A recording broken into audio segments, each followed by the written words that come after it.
Garbė Jėzui Kristui. 32 diena. Vardant Dievo, Tėvo ir Sūnaus ir Šventosios Dvasios. Amen. Į tave, Marija, nuolanki aukščiausia tarnaitė, kuri pažinai jo nuoširdyje sumišimą amžinojo Dievo pasiūlymo akivaizdoje. Su pasitikėjimu te žvelgia į tave, 3 tūkstantmečio jaunuoliai. Padaryk juos sugebančius priimti tavo Sūnaus kvietimą, savo gyvenimą padaryti visišką dovaną Dievo garbei. Duok jiems suprasti, kad tarnavimas Dievui pripildo širdį ir kad tik tarnaujant Dievui ir jo karalystei, save išpildome pagal dieviškai planą. Šiandien tarsi truputėlį nuklysime nuo temos, tačiau tuo pačiu ir ne. Sveikinu visus, šiandien švenčiame Viešpaties apsireiškimo dieną. Tai yra diena, kada pradedame skaičiuoti dienas iki šventų kalėdų. Lygiai 9 mėnesiai. Maldoje, kurią jau beveik 30 dienų kartu meldžiamės, mes girdime ir meldžiamės, kad kreipiamės į Mariją, kuri patyrė dieviškai prisilietimą. Ir šiandien Evangelijoje mes girdime apie Viešpaties angelo apsilankymą pas mergelę Mariją. Pas jauną, 12-13 metų mergaitę. Jos darbuose, jos rūpesčiuose, jos mintise ir gyvenimo planuose apsilanko Viešpats per angelą su savo žinia. Ateina su noru duoti jai daugiau.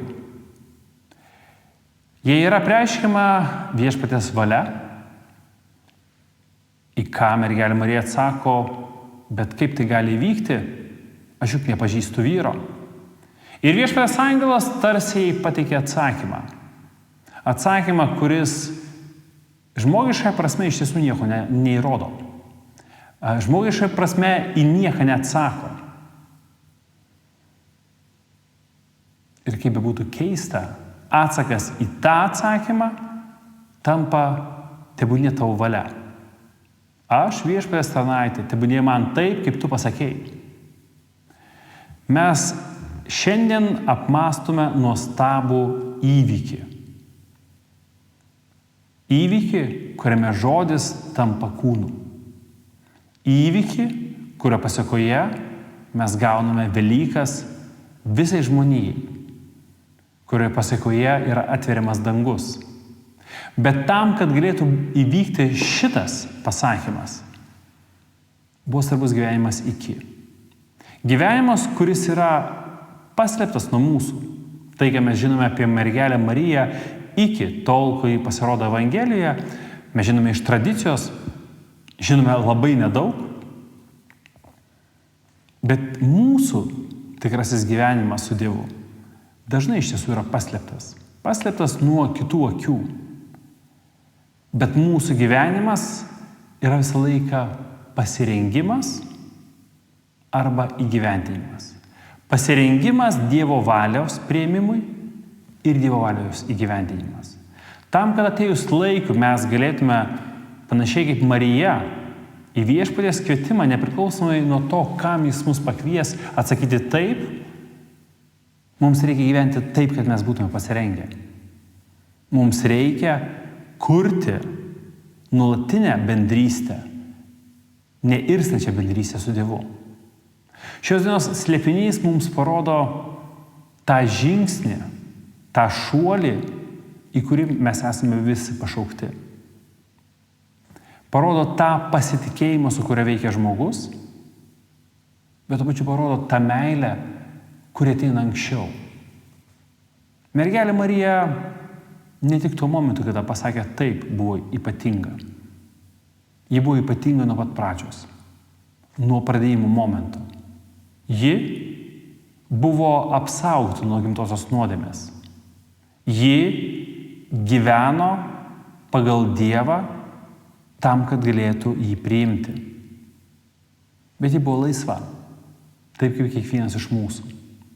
Šios dienos šventė ir šios dienos skaitinys iš Evangelijos, kurią kviečiu jūs visus paskaityti asmeniškai, net jeigu dalyvavote mišiose, o ypatingai jeigu ruoštės dalyvauti mišiose, ir pažiūrėti į savo gyvenimus. Taip, nei vienas iš mūsų iš vienos pusės neturėsime tokio iššūkio. Bet nei vienas iš mūsų ir nesame mergelė Marija. Tuo pačiu, kiekvienas iš mūsų gauname tokį iššūkį, kuris yra skirtas mums.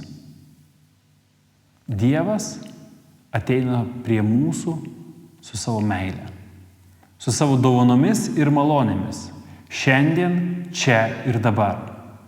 Kad kai ateis laikas, mes galėtume tas malonės būti jau įsisavinę ir galėtume susidoroti su iššūkiais.